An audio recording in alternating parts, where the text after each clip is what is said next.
पहले भी कहा था कि आरा अलग है। यहाँ पर सिर्फ मुस्लिम ही नहीं हमको वोट नहीं किया। ये एकदम बिल्कुल अजूबा है। सोचिए, मुसलमान हमको वोट, बीजेपी कैंडिडेट को लेकिन वोट किए, ये कह करके कि नहीं हम बीजेपी को नहीं, आर के सिंह को वोट कर रहे हैं। इसी तरह से कुछ यादव भी वोट किए। इसी तरह से जो गरीब हैं वो गरीब एकदम निकल करके वोट किए, कुछ हमारे नाम पर, कुछ मोदी जी के नाम पर। इंडस्ट्री, बड़ा इंडस्ट्री आराम में आना चाहिए।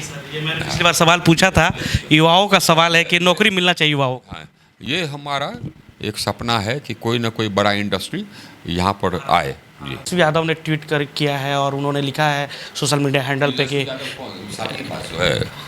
अब बताइए ना साहब, ये कैसा क्या हालत है, क्या विडम्बना है हम लोगों की। अब एक लड़का जो कि 9वीं पास नहीं कर सका, वो सपना देख रहा है कि हम भी कभी मुख्यमंत्री बनेंगे, और फिर सपना देखा कभी प्रधानमंत्री बनेंगे। क्या हो गया है भैया? लोग 295 प्लस इंडिया गठबंधन का जो है सीट आएगा, ये जनता का जो है सर्वे। अरे घंटा एक नहीं, धीरेन्द्र सिंह हाँ एक नहीं कई। अब आज अभी जा रहे हैं एम्स, रास्ते में है धीरेन्द्र जी, एम्स जा रहे हैं। एम्स जा रहे हैं, एम्स पटना जा रहे हैं। बहुत गंभीर चोट है, बहुत गंभीर चोट है साहब। लेकिन एक चीज़ याद रखिए, ये उसमें से कोई नहीं छूटेगा जो मारपीट, हाँ नहीं, कोई नहीं छूटेगा, पुलिसकर्मी भी नहीं छूटेगा। नंबर माले और राजद एक ही थाली के चट्टे बट्टे हैं। हत्या, गुंडागर्दी, लूट खसोट, यही। कितने मार्जिन से सर इस बार जीत पाइएगा? 2024 के लोकसभा चुनाव का अब अंतिम पड़ाव खत्म हो चुका है, यानी कि 7वें चरण का वोटिंग जो है वो अब कास्ट हो चुका है। अब हम बात कर रहे हैं कि 7वें चरण में बिहार में आरा लोकसभा क्षेत्र से भारत के ऊर्जा मंत्री यानी कि power minister of India R K Singh चुनाव लड़ रहे थे। साख दांव पे लगी हुई थी। कई सारे लोग कह रहे थे कि काराकाट का प्रभाव पड़ेगा, बिहार के अलग क्षेत्रों का प्रभाव पड़ेगा, लेकिन आरा की जनता भी बोल रही थी कि मैं भाजपा पे वोट नहीं कर रहा हूं, मैं आर के सिंह के काम पे वोट करूंगा।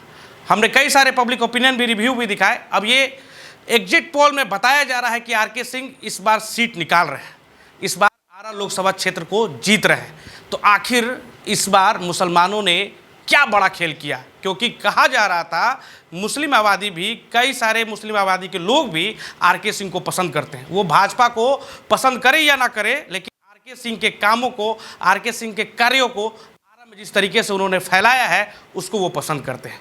यादव भी इन्हें वोट करते हैं, इन्होंने खुद बोला है। तो चलिए फिर से जुड़ते हैं चुनाव के बाद पावर मिनिस्टर ऑफ इंडिया यानी कि आर के सिंह से, और क्या कुछ कह रहे हैं इस चुनाव में, क्या कुछ इन्होंने देखा, ये सारी चीज़ें हम बात करेंगे। हमने पहले भी कहा था कि आरा अलग है। यहाँ पर सिर्फ मुस्लिम ही नहीं हमको वोट नहीं किया। ये एकदम बिल्कुल अजूबा है। सोचिए, मुसलमान हमको वोट, बीजेपी कैंडिडेट को लेकिन वोट किए, ये कह करके कि नहीं हम बीजेपी को नहीं, आर के सिंह को वोट कर रहे हैं। इसी तरह से कुछ यादव भी वोट किए। इसी तरह से जो गरीब हैं वो गरीब एकदम निकल करके वोट किए, कुछ हमारे नाम पर, कुछ मोदी जी के नाम पर। ये बहुत संतोषप्रद है। और हम लोग को भाजपा के और जदयू के जो पारंपरिक वोटर है वो तो वोट किए ही किए। ये बहुत ही संतोषजनक है, और यह दर्शाता है कि काम करने पर जनता उसका रिवॉर्ड देती है। वोटिंग परसेंटेज गिरता आ रहा था। आज गर्मी भी, भीषण गर्मी थी। आज भी जिस तरीके से लोग बाहर निकलने चाहिए थे उस तरीके से नहीं निकले, लेकिन अचानक 4:30 बजे से क्रेज बढ़ा और लोग बाहर निकल रहे थे। 6 बजे तक खूब वोटिंग हुई। हमने भी पता किया क्षेत्रों में, तो 4:30 बजे के बाद वोट कास्ट ज़्यादा हो रहा था और सुबह 9 बजे से पहले हुआ। क्या ये टाइमिंग जो है वो चेंज नहीं होना चाहिए? आप इसको किस तरीके से देख रहे हैं? चेंज होना चाहिए। देखिए, चुनाव का टाइमिंग चेंज होना चाहिए। इतनी भीषण गर्मी में जबकि लू लगने का डर है, बिहार में लू से कितने लोग मर गए, उसके बावजूद आप ये सोचिए कि आरा का वोटिंग परसेंटेज मोटा मोटी आरा जिला का उतना ही रहा जितना कि 2019 में था। आप ये सोचिए कि फिर भी लोग निकले, महिलाएं निकली। ये लेकिन हम लोगों को वोटिंग का टाइम चेंज करना होगा। इस 7 चरण करने की आवश्यकता नहीं रहती है, और हम लोगों को कर देना होगा मार्च के अंत में, या ज़्यादा से ज़्यादा 15 अप्रैल तक हम लोग को चुनाव समाप्त कर देना होगा। और ये अन्यथा जनता के स्वास्थ्य के लिए हानिकारक। आप देखें ना, आरा में कितने लोगों की मौत हो गई ये हीट स्ट्रोक से। ये ईश्वर की कृपा थी कि आज उतना गर्म नहीं था, लेकिन कल परसों बहुत ज़्यादा गर्मी था। तो इसको बदलना होगा हम लोग का। अब हम लोग की सरकार आती दिखाई पड़ती है। अगर हम लोग एग्जिट पोल की बात कर रहे हैं सर, एग्जिट पोल में जो है आपकी सरकार एनडीए की सरकार बन रही है, फिर से मोदी जी प्रधानमंत्री बन रहे हैं, क्या कुछ देख रहे हैं? मैनिफेस्टो किस तरीके से, जो भाजपा का मैनिफेस्टो है वो पीओके को जो कब्जा करना, फिर यूनिफॉर्म सिविल कोड के बारे में बात करना, तो ये सारी चीज़ों को आप किस तरीके से? जो हम लोगों ने वादा किया वो करेंगे। यूनिफॉर्म सिविल कोड लगेगा। वन नेशन वन इलेक्शन के बारे में रिकमेंडेशन आया है। जो एक एक्सपर्ट कमेटी बैठाई गई थी उसने कहा कि वन नेशन वन इलेक्शन होना चाहिए। ये भी जनता से राय लेकर के हमको लगता है कि लागू होगा। और आप देखे होंगे निकला है कि 23-24 में भी भारत का जो विकास दर रहा है दुनिया में सबसे तेज गति से विकास कर रहा है। ये तेज और तेज होगा विकास गति। हर घर पर सोलर लगेगा, गरीबों को मुफ्त बिजली मिलेगी, आरा में भी। जितना हम लोगों ने वादा किया, हम लोग वादा से पीछे हटते नहीं, वो करेंगे। नहर पक्कीकरण की भी बात आपने, हाँ, जितने हमने वादा किया था वो सब हमने पूरा कर दिया। खाली एक बाकी है, वो है नहर पक्कीकरण। वो होगा, एकदम पक्का होगा। सर आरा में और क्या कुछ विकास जो है छूटा है? जैसे कि नहर पक्कीकरण आपने बताया, और कुछ क्या कुछ करना है? वो तो नहर पक्कीकरण तो हमारा वादा का पार्ट है। दूसरा जो स्वीकृत है, जैसे कि आरा सासाराम, ये सासाराम आरा पटना का 4 लेन ग्रीनफील्ड, तो वो बनेगा, उसका टेंडर प्रक्रिया में है।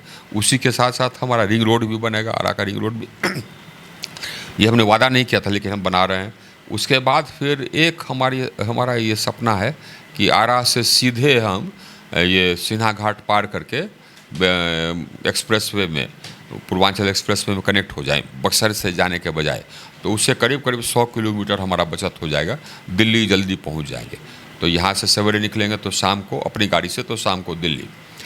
और उसके बाद फिर एक और हमारा ये है कि हम देखते हैं कि कोई ना कोई इंडस्ट्री, बड़ा इंडस्ट्री आरा में आना चाहिए। ये मैंने पिछली बार सवाल पूछा था, युवाओं का सवाल है कि नौकरी मिलना चाहिए युवाओं को। हाँ, ये हमारा एक सपना है कि कोई ना कोई बड़ा इंडस्ट्री यहाँ पर आए। जी। सर एक विपक्ष का भी सवाल है सर, तेजस्वी यादव ने ट्वीट किया है और उन्होंने लिखा है सोशल मीडिया हैंडल पे कि अब बताइए ना साहब, ये कैसा क्या हालत है, क्या विडम्बना है हम लोगों की। अब एक लड़का जो कि 9वीं पास नहीं कर सका, वो सपना देख रहा है कि हम भी कभी मुख्यमंत्री बनेंगे, और फिर सपना देखा कभी प्रधानमंत्री बनेंगे। क्या हो गया है भैया? लोग कैसे हैं जो कि कोई 9वीं फेल लड़का को वोट कर देता है, उसे कहने पर वोट करता है? बताइए साहब। तो ये क्या कह रहा था तेजस्वी यादव? 295 प्लस इंडिया गठबंधन का जो है सीट आएगा, ये जनता का जो है सर्वे। अरे साहब ये छोड़िए, जनता का सर्वे छोड़िए, ये जो एग्जिट पोल है ना, वो एग्जिट पोल भी इनको इंडी गठबंधन को ज़्यादा सीट दे रही है। देखिएगा, आने दीजिए, इंडी गठबंधन को 100-120 सीट ज़्यादा नहीं होने वाला है। देख लीजिए आप इस बार जी, आप देख लीजिए। हम लोग का तो 360 दिखा रहा है ना, उससे करीब 370-75 400 के आसपास पहुंचेंगे। 40 में कितना आएगा सर बिहार में? हमको लगता है कि कम से कम हमारा 36-37 आ जाएगा। ये हमने कहा था, वो जो हमने कहा था वो होगा। आरा की जनता को क्या कहेंगे जो भीषण गर्मी में आपके लिए निकली हैं, उन लोगों के लिए आप क्या कहेंगे? हम सबको धन्यवाद। इसे उनका प्रेम है, जो उनका जो प्रेम है, वो प्रेम देख करके ही मैं एकदम बिल्कुल ये हो जाता हूँ, क्योंकि वो प्रेम हमेशा हमारे लिए रहा है। अभी भी आपने देख लिया क्या कैसा प्रेम है। एक अप्रिय घटना, दिल से अप्रिय घटना एक नहीं, धीरेन्द्र सिंह, हाँ एक नहीं, कई। अब ये 2 गंभीर घटना। एक क्या हुआ कि कहीं पर बूथ कैप्चर करने का कोशिश कर रहा था राजद और माले, तो ये धीरेन्द्र जी हम लोग के पार्टी के उपाध्यक्ष हैं, बरहरा विधानसभा के वो प्रभारी हैं। तो वहाँ से जा रहे थे, वहाँ पहुँचे तो वहाँ पर सोचिए गुंडे लोग बूथ को जो कैप्चर किए हुए थे इनको पकड़ लिए, और साथ में सुनते हैं कि 2 सिपाही भी थे। आप पकड़ करके उनको किडनैप करके मारते पीटते ले चले। रास्ता में तो कुछ लोग आ गए कि उसको छोड़ करके भागे। एक तो ये हुआ। आज अभी जा रहे हैं एम्स, रास्ते में है धीरेन्द्र जी, एम्स जा रहे हैं, पटना जा रहे हैं। बहुत गंभीर चोट है, बहुत गंभीर चोट है साहब। लेकिन एक चीज़ याद रखिए, ये उसमें से कोई नहीं छूटेगा जो मारपीट, हाँ नहीं, कोई नहीं छूटेगा, पुलिसकर्मी भी नहीं छूटेगा। नंबर 1। नंबर 2, पैगा वही बरहरा में वहाँ पर साहब हम लोग का वोटिंग चल रहा था।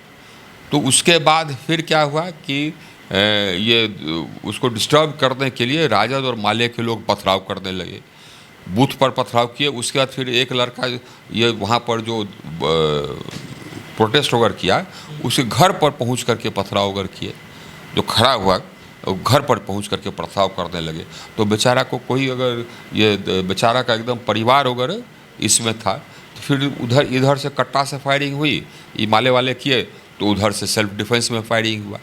ये इतना मतलब कि गुंडागर्दी एकदम की हद है। ये जो राजद वाले हैं ना और माले वाले, ये लोग विश्वास ही करते हैं गुंडागर्दी में। आप याद कीजिए, इसमें कोई बदलाव नहीं हुआ है।